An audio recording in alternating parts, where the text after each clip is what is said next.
Almost everything ഉണ്ടായിരുന്നു സിനിമയിൽ. It was A good movie. നല്ലൊരു മെസ്സേജ് ഉണ്ടായിരുന്നു. എന്ത് മെസ്സേജാണ്? ഇപ്പോൾ യൂത്തിൻ്റെ അടുത്താലും ഇപ്പോൾ ഇലക്ഷനൊക്കെ നടക്കുന്ന സ്ഥിതിക്ക് പൊളിറ്റിക്സ് വൈസ് ആയാലും പേട്രിയോട്ടിസം വൈസ് ആയാലും നമ്മൾ കറക്റ്റായിട്ട് ചിന്തിക്കണം. നമ്മൾ റിലീജിയൻ ബേസ്ഡും നല്ലൊരു മെസ്സേജ് സിനിമയിൽ പറയുന്നത് റിലീജിയനും പൊളിറ്റിക്സും മിക്സ് ചെയ്ത് അങ്ങനെ there are several aspects that make us really think. So it's a really good movie. Thought provoking ആയിരുന്നു. എല്ലാവരും വന്ന് കാണും. ബ്രോ എങ്ങനെയുണ്ട്? അടിപൊളിയാണ്.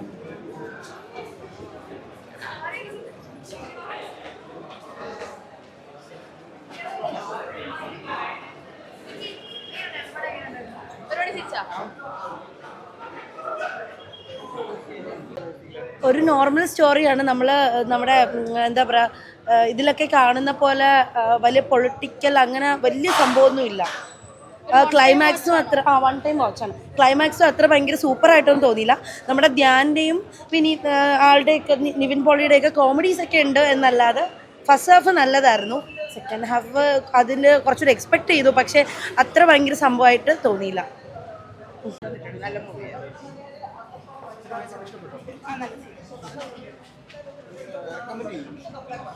റെക്കമെൻഡ് ചെയ്യാം.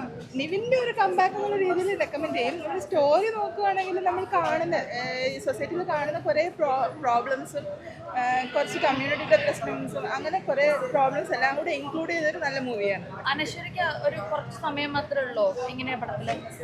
അനശ്വര കുറച്ച് ഒരു ലേഡി കമ്പോണന്റ് വേണം എന്നുള്ള രീതിയിൽ കൊണ്ടുവന്ന പോലെ ഒരു ഫീൽ വന്നായിരുന്നു. ഒരു പ്രോമിനന്റ് ആയിട്ടുള്ള റോളാണ്. ഭയങ്കര നല്ലതായിരുന്നു.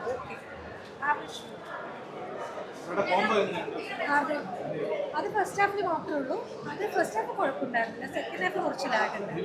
തിരിച്ചു വരവ് ഇത് അങ്ങനെ ഭയങ്കര ഒരു അടിപൊളി മൂവിയല്ല. കോമഡി ഫസ്റ്റ് ഹാഫ് കുറച്ച് കോമഡിയാണ്, സെക്കൻഡ് ഹാഫ് കുറച്ച് സീരിയസ്. നിവിൻ പോളിയുടെ കുറെ നാൾക്ക് ശേഷമാണ് തന്നെ അടിപൊളി പടമാണ്. കോമഡി ഒക്കെ ഉണ്ട് പടത്തിൽ. അതായത് പടം കണ്ട് ഞാൻ ഒരുപാട് സങ്കടപ്പെട്ടാണ് തോന്നുന്നത്. കാര്യം ഫസ്റ്റ് ഹാഫ് എനിക്ക് ഇഷ്ടപ്പെട്ടില്ലായിരുന്നു. സെക്കൻഡ് ഹാഫ് എനിക്ക് ഭയങ്കരമായിട്ട് ഇഷ്ടപ്പെട്ടു. കാര്യം എന്ന് വെച്ചാൽ നിവിൻ പോളി തിരിച്ചു വന്നത് കാര്യം നമ്മുടെ ജനങ്ങളെല്ലാവരും കരയിപ്പിച്ചതാണ്. ഞാൻ സങ്കടം കൊണ്ടാണ് പറയുന്നത്. കാര്യം അതായത് നമ്മുടെ ആടുജീവിതം പോലെ നമ്മുടെ കേരളത്തിൽ നിന്ന് ഒരു സാധാരണക്കാരനായിട്ടുള്ള ഒരു പാവപ്പെട്ടവൻ ഒരു കൈലിയും ഒരു കറുത്ത ഷർട്ട് ഇട്ടുകൊണ്ടാണ് പോയി ഹിറ്റടിച്ചത്. ഒരു മരുഭൂമിയിൽ പോയി നിന്ന് അവിടെ ഒരു പാകിസ്ഥാനിയുടെ കൂടെ നിന്ന് ജോലി ചെയ്ത് ഒട്ടകത്തിനെ നോക്കാൻ നിന്ന് ഏത് മലയാളി ഫ്രം ഇന്ത്യ ജാഗ്രഹയും ബീർ ജവാൻ ജിയോ ജായ് ഹിന്ദുസ്ഥാൻ. നമ്മൾ ഇന്ത്യക്കാരനെന്ന് പറഞ്ഞാൽ ഒരുപാട് നമ്മൾ അഭിമാനിക്കണം. അതാണ് ഈ സിനിമ എന്ന് പറയുന്നത്. അവരുടെ കോംബോ കൊള്ളായിരുന്നു ചേച്ചി. പിന്നെ ഫിലിം നല്ലൊരു നിവിൻ്റെ പക്ക കംബാക്കാണ്. അടിപൊളി പടം. തിയേറ്ററിൽ തന്നെ വന്നതാണ്. ധ്യാനും നിവിനും തമ്മിലുള്ള ഒരു കോംബോ ഒക്കെ എങ്ങനെയുണ്ട്? ടെക്നിക്കലി നിവിൻ്റെ പെർഫോമൻസ് എടുത്തു. കോമഡിയാണ്, ഇമോഷണലാണ്, രണ്ട് മിക്സ്. അത് നല്ല മൂവിയാണ്, വാച്ചബിൾ മൂവി. വേറെ തെറ്റുകുറ്റങ്ങളൊന്നും പറയാനുള്ള നല്ല രീതിയിൽ അടിപൊളിയായിരുന്നു. പിന്നെ നിവിൻ്റെ തിരിച്ചൊരു തന്നെ ഈ സിനിമയിലുള്ള